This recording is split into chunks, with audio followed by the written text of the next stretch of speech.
امریکہ اور ایران کے درمیان جنگ بندی کا معاہدہ بالآخر ہو چکا ہے۔ اس معاہدے نے جہاں دنیا بھر کے سرمایہ کاروں میں سکون کی لہر دوڑا دی ہے، وہیں ایرانی عوام بھی اس معاہدے سے خوش ہیں۔ ان کے نزدیک ایک طرف جہاں یہ معاہدہ امریکہ اور اسرائیل جیسی طاقتوں کے خلاف ان کی کامیابی ہے، وہیں کچھ لوگ صرف اس بات پر ہی مطمئن ہیں کہ بالآخر ملک میں امن اور سکون لوٹ آئے گا اور وہ ایک معمول کی زندگی گزار سکیں گے۔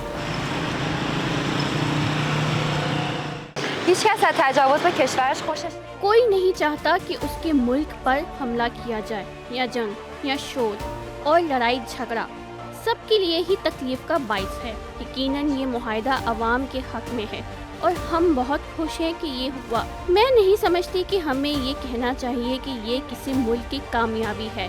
میرے خیال میں یہ دونوں ہی کی جیت ہے، کیونکہ دونوں ہی نے اپنے مقاصد حاصل کر لیے ہیں۔ یہ درست ہے کہ اگر معاہدہ بلا مشافہ ملاقات میں ہوتا تو یہ زیادہ اچھا ہوتا، ہمیں اس کے حوالے سے زیادہ بہتر کلیئرٹی مل سکتی تھی، مگر اس سب کے ساتھ بھی صورتحال اب پرسکون ہو گئی ہے، جو کہ ہمارے لیے خوش آئندہ ہے۔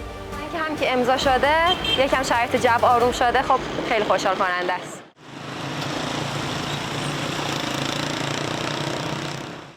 با توجه به اینکه ایران در مقابل دو تا قدرت بزرگ اس بات کو مد نظر رکھتے ہوئے کہ ایران کو دو بڑی عالمی طاقتوں امریکہ اور اسرائیل کا سامنا تھا اور اس نے دونوں کو بھرپور جواب دیا ہے، میرے خیال میں یہ معاہدہ ایک بہت بڑی کامیابی ہے جو نہ صرف عالمی سیاست میں بلکہ ملکی سیاست میں بھی ایک ٹرننگ پوائنٹ ثابت ہو سکتا ہے۔ میرے اندر جیت اور خوشی کا ایک احساس ہے، کیونکہ آخر میں اسرائیل اور امریکہ کی ساکھ ختم ہو گئی اور اسے خاک میں ملا دیا گیا۔